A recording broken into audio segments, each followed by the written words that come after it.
talking today with Harriet Sturim of Wyoming, Michigan, and the interviewer is James Smither of the Grand Valley State University Veterans History Project. Okay, start us off with a little bit of background on yourself and your family. I was born in New York City, in the Bronx. That being said, my actual background is I'm a first-generation American. My parents came over separately from Germany because of the Holocaust. My mother's parents, my grandparents, were caught up in the Holocaust, and we have records that they died at Bergen-Belsen. That all being said, when my father came over, he was drafted into the U.S. Army. Okay, now what year did your father come over, roughly? It was in the early 30s. Okay, and when did your mother come over? They came over separately, and she also came over in the early 30s. All right. They lived in two separate places. It would be like if I lived in New York and somebody lived in California. But they did meet and got married in New York City. So he was drafted into the service when I was 3 months old. He left, went to Texas for basic training, and because he had apprenticed as a child in Europe in slaughtering of meat and butchering of meat, they made him a cook. Okay, and he spent some time here in the States, and then he was shipped over with the Army of the Occupation. At the time, my father was 38 when he was drafted in service. He was one of the oldest. But when they changed the rules 6 months later, they grandfathered all of them in. He couldn't get out anymore. So he went over with the Army of the Occupation because he knew the language, of course, and because he could translate. But that wasn't his country anymore. His country decided that they did not want him as a Jew, and they were going to annihilate him. And that's why he came to the United States. And his commanding officer or the top sergeant there wanted him to stay. And he, of course, did not. He had a wife and a child back in the United States. And he thought, how can I make this work? Because the commanding officer would not sign his papers to let him come home. So he had to go in one day with a whole lot of other papers. And in those papers were his transfer orders. And the guy just signed him, not realizing what he signed. He said, thank you very much for just what you did. And he was gone. All right. Now, what kind of job did your father have over there? He was still a cook. He was still a cook. He was still a cook. I don't know how much translating he did because, English was not his first language. He never went to night school. Whatever he learned on the job, living in New York City. So, and he only had a third grade education in Germany. So it was not that he was a high school graduate or even a college graduate. But he could do numbers faster than any other calculator that there was. Okay. I'm thinking just to be in a position where you could have a pile of papers to bring to the officer to sign, he must have been in a position of at least some responsibility or something. Right, and there were also, he was ordering things for the kitchen, and there were supplies, and he just tucked it in there. The guy just signed away. And luckily, the commanding officer let him get away with it. He could have brought him up and said, this is not right, I'm rescinding it, etc., etc. But he let him get away with it. Okay. Now, one thing we hadn't brought in, what year were you born? 1943. All right. And your father, now when you were born, now did your mother live at or near whatever base he was at in the States? We went down to Texas. I can remember my mother telling me that she traveled by train. And the soldiers were also all traveling across the country by train at that time. And they missed their own children. And they would relieve her and try to help her with me. So we traveled back and forth by train from New York to Texas. All right. Now, your end of things then, I guess what did your father do after the war then? He owned his own business and he became a wholesale butcher in New York City. Okay. All right. Now, we've just interviewed your husband, Rick, and he gave his side of how the two of you met and eventually wound up getting married. What's your version of that? Pretty much the same. We were in a youth group together through the synagogue, and it was like teenagers, you know. And I got sick, and then he didn't call for 8 years. Figured I had to be over it by then. By that time, he was in college, I was in college. Things had changed, of course, and it worked out. So when we announced our engagement, I still had 2 years of college. And my father said to me, if I don't graduate college, he was not going to, if I was going to get married, he was not going to pay for my college. So we said, okay, we'll wait. And that's what we did. So I graduated June 10th, 1965 from college and got married June 12th. All right. And June 13th, we were on our way to Chanute Air Force Base. Now, you did get a honeymoon in there at some point. About a month later, Okay. yes. Yes. So what kind of setup did you have at Chanute? Where were you staying there? We rented a small house. It was a duplex. It was like a doll's house almost to me because I lived in a pretty fair-sized house as a kid, so that was what I knew. And Rick went to school every day, and we just did normal things in town, walked or whatever, and just got to know each other and being in the Air Force.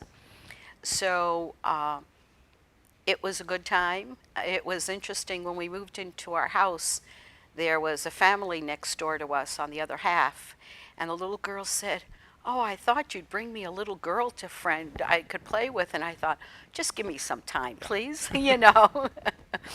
But we just had lots of friends who were part of the same class that Rick was in. Okay. So that was good. But then you didn't stay there very long because he was No. just done. He was done. We got there in June. We left in August. And that's when we traveled. We went up to the East Coast, to Boston and that sort of thing, did traveling, waiting for orders to go to Puerto Rico. Did he know that Puerto Rico was going to be his assignment, or were you just waiting for orders and that's what they wound up being? I think we knew already that was going to be Puerto Rico. And of course, our families were beside themselves. You know, at the time, growing up in New York City was not a good relationship with Puerto Ricans. The only ones that we knew or barely knew were not the ones you wanted in your life. And so we came with a very biased attitude. But you know, the Air Force says you're going to go to Puerto Rico, you're going to go to Puerto Rico. Who are you going to complain to? And we left August 13th, 1965, like he said, flying this big airplane with like 7 or 8 because Puerto Ricans are very superstitious and will not fly on the 13th. Little did we know. And like what happened with the bus when we were traveling back to base, I thought, I'm missing something. Now, for the benefit of someone who has not watched Rick's interview, so what happened with the bus? This was a big blue bus, and everybody knew it was an Air Force bus. And it broke down. It had battery problems. And so they fixed it, but it still needed to either be pushed or have a battery charged. Well, since there was none of that, the bus driver called out, "Mira, mira," and we thought, what is happening here? And all these men came out of what they called rum shacks. They're like bars, and they play dominoes and chess there and drink a little. And they pushed that school bus till it started. And I thought, these people don't know me. They know we're an Air Force bus, and yet they're doing this. So I think anyone would have to rethink what they thought was really true. And we got onto base. It was about midnight, and of course we were exhausted. And they put us in the VOQ, which was the visiting officers' quarters.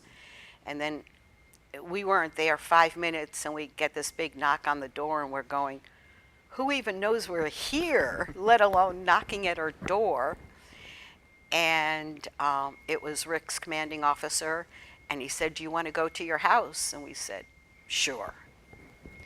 And they had gone, and they had gotten us dishes. They had got us pots and pans. You could just borrow them from the base until your stuff came. And they had put bread and eggs and milk in the refrigerator for us and brought us over there. So we closed the door, said goodnight, and we went, because we were exhausted on our feet. And the next morning, a friend of Rick's comes, and he's knocking on the door, and we're waking up, and we're going, just keep knocking. We're not sure where we're going to find you. But we found him, and that started our life in Puerto Rico. All right. Now, for you, I mean, how did you spend your time? And Rick is going off and doing his stuff on the base. What do you do? I actually worked for the Department of Defense in their school district on base. They had a public school, kindergarten through high school, for dependent children. And I became the speech therapist for the school district. Okay. And had you trained in that in college? Yes, that was my degree from college, was in speech therapy and speech arts. Okay. And to go back to when you were in college, especially when you were, seeing Rick and engaged to Rick and so forth, were you aware of sort of anti-military sentiment around at the time? Because he talks about that. He talked about it, but I never saw any of it. And the thing that didn't stop me from saying, okay, we got to go to Puerto Rico, that's where we're going, I kept thinking of my mother. My mother was 18 years old when she came to the United States, knowing she would never see her parents again. Mm-hmm. And I thought, if she can do it, I can do it too. Mm-hmm. And so whenever I've been in a situation where it's the great unknown, what am I jumping into, I think, if she can do it, so can I. All right. And was that, did you enjoy that work when you were doing it? Did that work out well for you? In Puerto Rico? Yes. Yeah, very, very much. I really liked it. I just walked across the street to the school, so that was great. Mm-hmm. And yeah, it was an interesting learning experience. We had a little earthquake there while we were there, and the lights are shaking, and the kids are looking like, what's going on? And the best one was we had little lizards. And one of my students brought one in on a string. It was his pet for the day. Mm-hmm. And I said, all lizards stay outside the classroom. It's okay. So, growing up in New Jersey, you don't get too many lizards. So I wasn't sure. But I thought, we'll just leave them outside. It's okay. Yeah, but I enjoyed it. Now, what kind of mix were these kids in terms of ethnicity or family background? Because they're the children of the service personnel on the base. Correct. Okay. It was mixed. There were, I think, more Caucasians than anything else, because a lot of the Puerto Rican families lived off base and went to school off base because Spanish was their native language. So what you got were more stateside kids in the school district. Okay, but you'd have officers' kids and enlisted men's kids. It didn't matter. Yeah. What your father did or your mother, it didn't matter. You were just another student within the school district. Okay. Now, was there a social network among the wives on the base? Did you do much with each other, or? There actually was. There was a wives' club through the officers' club. And the interesting thing was there were only 2 second lieutenants on base but there were a lot of full colonels and generals. So we were the oddity by being a second lieutenant or a first lieutenant. And I remember going with these generals' wives to San Juan or Mayaguez or Aguadilla, and they would teach you the ropes. You know, they talked about protocol and how you supposed to do things. And so you just had to be attentive and listen. Now, Yeah. did they do much by way of formal functions or parties or anything like that with, rules or expectations about how you dress and what you do, or was that not part of that world? It was unwritten, but you knew you shouldn't cross certain boundaries. You always looked to find out what your senior officer's wife was wearing or how she was handling it, and okay, I got the picture. Not a problem. So yes, it was a learning experience. Absolutely. I never had anything to do with the military before. And one thing about the military, they know how to do pomp and circumstance. They know how to bring out the emotions that you are serving the United States of America. And this is your job, and you have to do it to the best of your ability. Okay. Now, how much time would you spend off the base? We spent a fair amount. The town nearest to the base was called Aguadilla, and it was just a small town, had a small little square there. We made some really good friends, and we would be going to visit them. There were other people who lived on base with us who would never set foot off the base. Number one, because they always had these plebiscites about voting whether they were going to become a state or not, and then the rebel rousers would start, etc. So perhaps during those times you would stay on base, but once that settled down again, it was fine. I mean, they were glad that the base was there. We really added to the economy. Now, did a lot of the Puerto Ricans work on the base? And Yes, yes.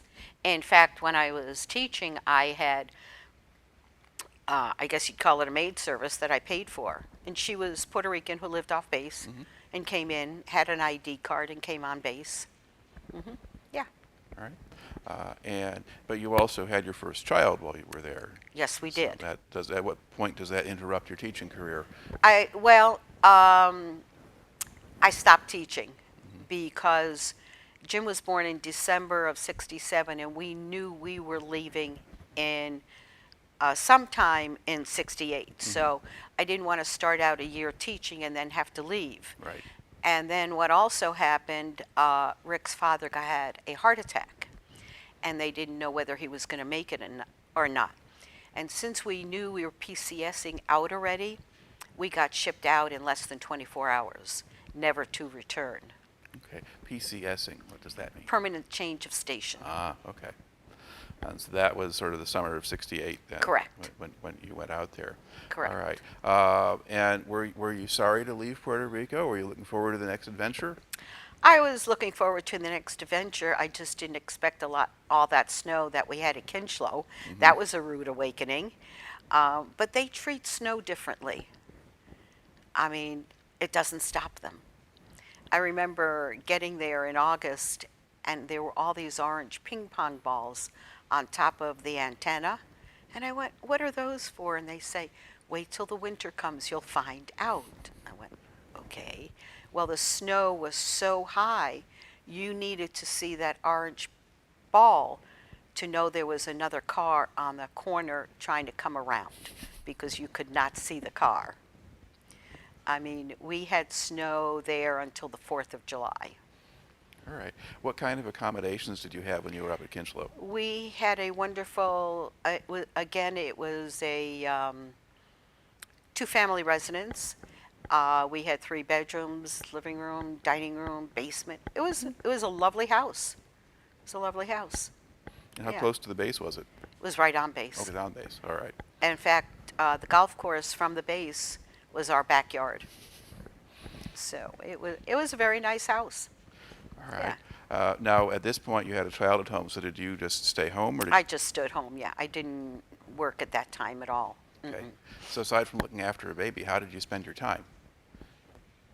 Just doing things that had to be done, with the other women who lived around, and through the officers club and things like that. You just kept busy.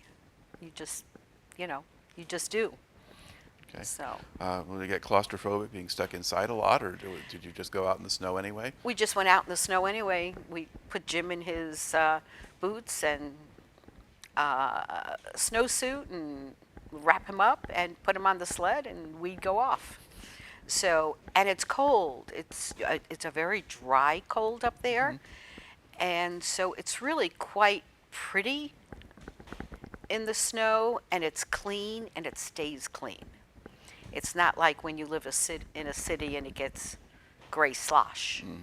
It's completely different. I don't know if I'd like to live there forever, so I was sort of glad leaving it, but I enjoyed the time we were there. Okay. And when you got there, were you already expecting that Rick would just have sort of 1 year left to finish, or? We knew that. We knew that. We just weren't sure where we would be going next. Okay. Now, during kind of the 4 years or so when you're a military wife, how much attention did you pay to things, the news and the anti-war movement and a lot of the rest of that stuff? It was really being insulated on base. I would say I knew it was going on, but it didn't affect me on a personal level. And at the time, you're busy trying to get a new job, taking care of a baby. You only have so much time, so much energy, and so much money. And so it didn't enter my conscience. Yeah. And you weren't living in places where you had a conventional active anti-war movement or anything like that. Absolutely not. We weren't near any big city at all. So it was not in the newspapers. And the TV stations were so minimal up there, and you didn't have the mass media like you do now to know, in 5 minutes whatever was happening was going to be reported. If you found out about it, maybe it was 10 days later, and it had no bearing on your life. You were not socially involved with it because it just seemed to be on another planet. It wasn't part of our lives. Right. Okay.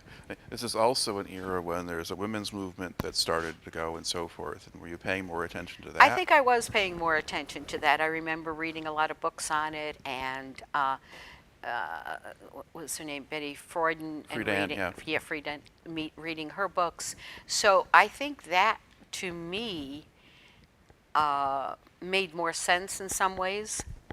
I couldn't understand the anti-military, couldn't understand the military, but that made more sense to me. Yes, so I did. And in some ways, prepared me when I had other children too, and how the world was changing about that. That just because I'm a woman doesn't mean that I can't do that job. Sure. Now, were there any women serving on the Air Force bases where Rick was stationed? There were, but they were very minimal in that era. It's not like anything today. And if they were serving, they were mainly in clerical positions. They would not be frontline defense at all. There were no pilots, co-pilot, nothing like that. Right. Nothing. And did you have any contact with them, or did they just kind of do their own thing because it was different from what Rick did? It was different from Rick, what he did. I don't even think they had a female maintenance person in any level, whether it was enlisted or whatever. So it wasn't part of our lives. Right. It just wasn't there. Okay. Now, he gets out 69 and so forth, and then you go on with the rest of your life. So now, where did you live then, kind of in sequence? After you leave the Air Force, where do you go? He worked for TRW Crescent Wire and Cable before he went in the service. And then they had at the time, and I'm sure it still is, they had to hold a job open for him once his service commitment was over. And we went back to TRW Crescent Wire and Cable, but in a different city. And he was there for 4 years, and that's where our second son was born. Okay, and then where was that? Pittsburgh, It's in Pennsylvania. Pittsburgh. Okay. Pittsburgh. All Yeah. right. But now he's doing sort of engineering work rather than putting tops on cans. Right, yes. He has been promoted, thank goodness, with a better salary, too. So, Because that was actually an issue, because in principle, you might say, yeah, you could come back and be on the line or something like that, but they actually gave him a job that better fitted what he could do. correct. And the use of his ability as being a mechanical engineer. Yeah, he was a project engineer there. And, yeah, and then we moved to Bradford, Pennsylvania. And he worked for Corning Glass. And while we were there, I worked for Easter Seal Society and ran their preschool program. Again, dealing with speech therapy and preschool program. And I really enjoyed that also. And after that, we moved outside of Trenton, New Jersey. It was Mercerville, New Jersey. And our daughter was born there. And I can't even remember the name of the company he worked for. It's like a blank. And then at what point do you wind up in Michigan? He was looking for another job, and he found it through Continental Can not Continental Can. They made golf clubs and golf balls in the old airport. Yeah. And we said, looks good, looks like a nice city, we're going to move. Of course, all our relatives living either in New York or New Jersey thought we were going to round up the wagons at night so the Indians didn't come and get us. And they're going, how can you live in Michigan? And I go, why not? So when we moved here in 77, May of 77. And of course, the winter of 78 was the worst snowstorm in how many years? And I went, I moved here for this. But we stood. And it was a good place to raise kids. It was an interesting place because we have lived in our same house in Wyoming since 1977. And our kids were the only Jewish kids in this district of Wyoming school system. And so it was a very big learning curve for them. And our kids always went to Hebrew school and Sunday school through Temple Emmanuel.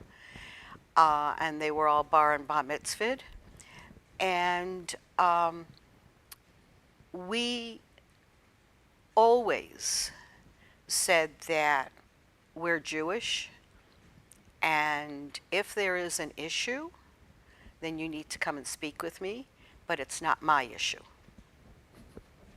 You know, if I decide not to ever tell you that, you have decided who I am and what I am, even though that may be completely wrong.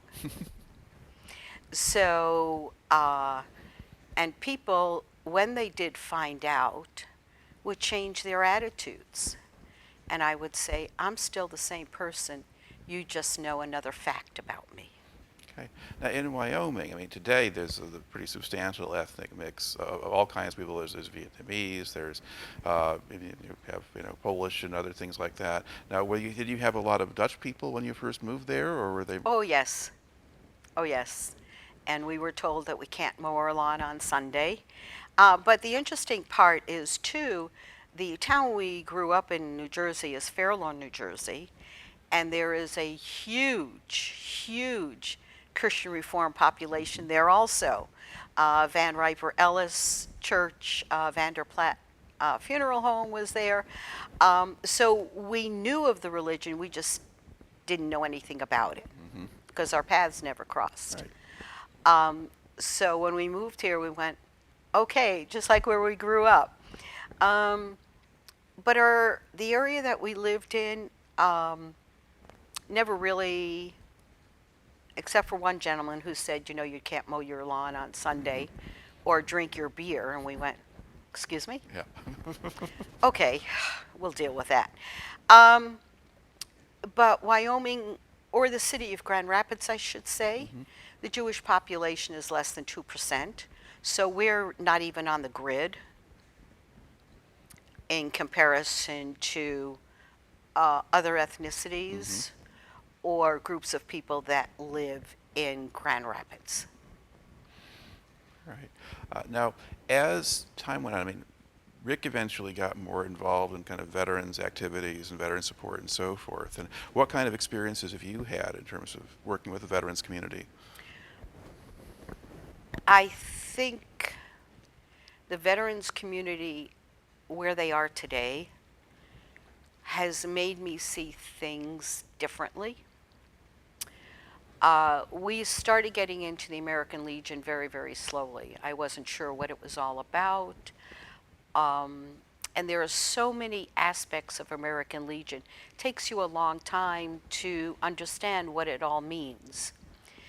And in 2012, the city of Kentwood brought the Cost of Freedom tribute in, and they wanted help. And so I went. And I became the chairman for the program for the 4 days that that was there. And I met Patriot Guard riders, and I met the Vietnam veteran.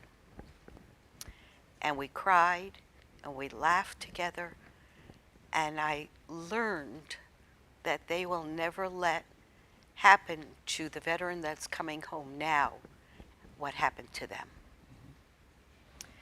And I thought, it just has to be where I need to be. I also retired about that time, and I had more free time. After working 40 hours a week, etc., you don't have that much free time. And so it's slowly been an evolving thing. I do work at the Grand Rapids Home for Veterans. I also volunteer at the new VA clinic here in Wyoming. I've also taken the classes for No Veteran Dies Alone, which is a program.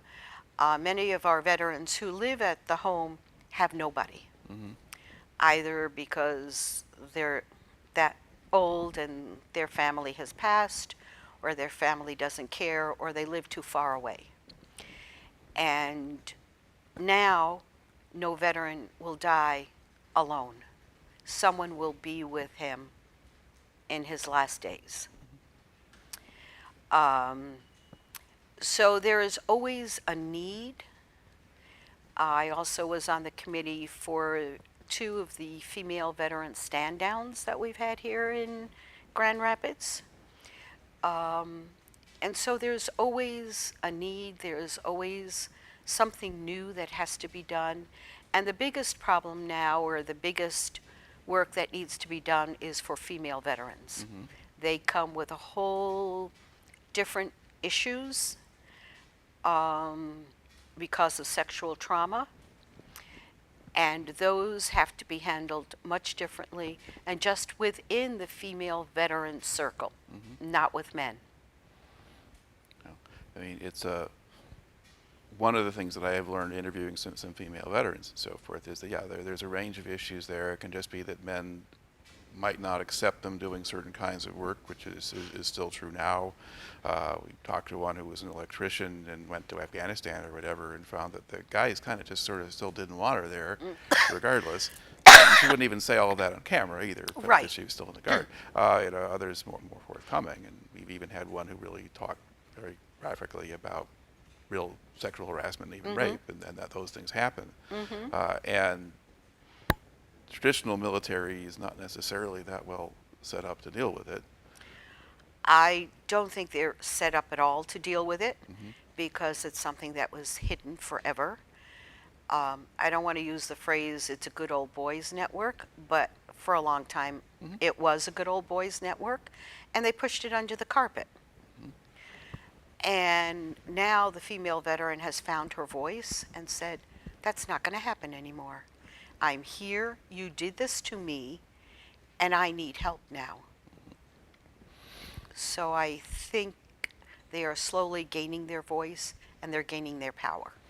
And I guess the other thing that has gone on at the same time has been they've taken on more and more and more duties. I mean, you talked about being back at Kincheloe when there might be a handful of Excuse me. women working in an office or something like that, but that's about it. And then in the 70s, they opened up some more specializations, and they were starting to let women into the academy and things like that. And they got a broader range of activities, but it's been a gradual thing. But now certainly we've deployed a lot of them to Iraq and Afghanistan. Excuse me. That's not a problem. And we find that they can do all sorts of things that they hadn't done before in the past. And in many cases, if you can do the job well, that takes precedence over other things. But yeah, it's going to be a long process, certainly. Excuse me. It is a very long process. But the interesting thing, too, there are still some female World War II veterans who live in Grand Rapids. And they are there to support these younger female veterans. They come out to the female stand-downs just like their counterparts that have just come back from Iraq and Afghanistan. And can you explain what a female stand-down is? A stand-down means you're at ease. And so what we try to do is we try to combine the needs of the veteran by showing them the VA has this to offer, the VA has that to offer. These are phone numbers, these are people you connect with. Instead of them thinking, how am I ever going to get into the VA system? We lead them into the VA system. But at the same time, we know they're still women. And even though they're military, they are women. So we try to pamper them for the day. We do makeup. We may do talk about clothing because they're trying to transition into new jobs where they won't be wearing their military uniform. And maybe they haven't been in regular business attire for the last 6, 7, 8, 10, 12 years. They don't know anymore how to go about doing that.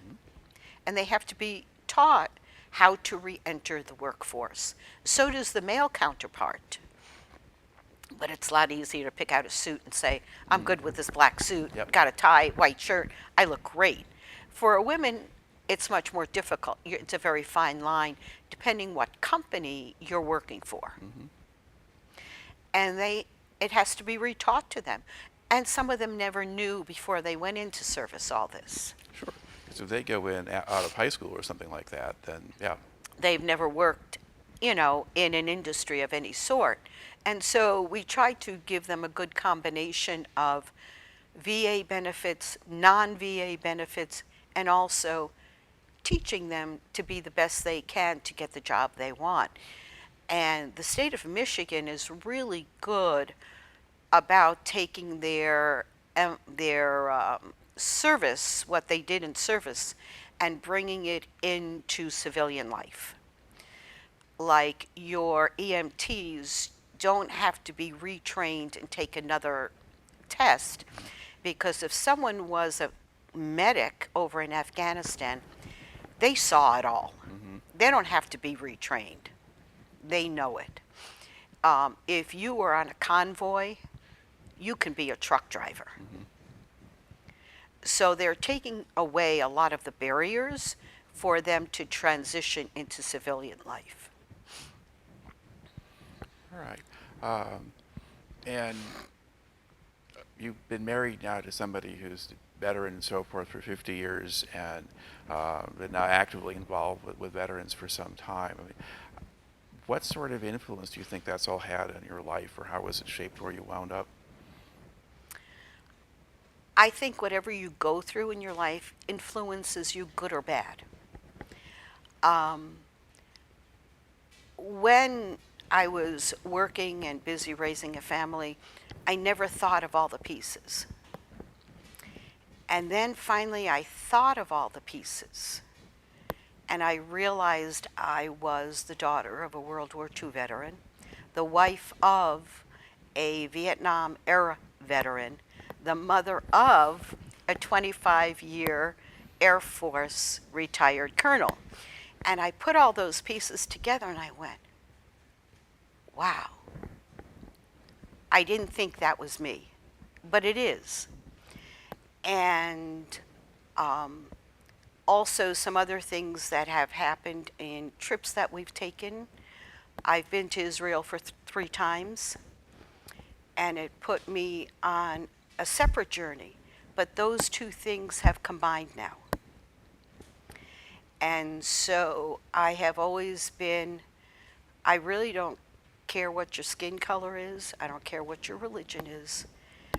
If you respect me, I will respect you. And in the American Legion, many people believe it's a Christian organization. Well, I'm here to say it's not. So it's been a learning experience on both sides. And they are learning who I am and what I stand for, and that we all served. And when Uncle Sam called us, it didn't matter what we were. My friend Herm Kaiser, who you know, colonel, retired after 37 years being a chaplain in the U.S. Army, about 2-3 years ago, brought in his first imam for the Muslim community in the service. So things are changing. And we have to be appreciative and understand the change. It makes for a good story, and thank you very much for coming in and sharing it today. You're very welcome. Thank you.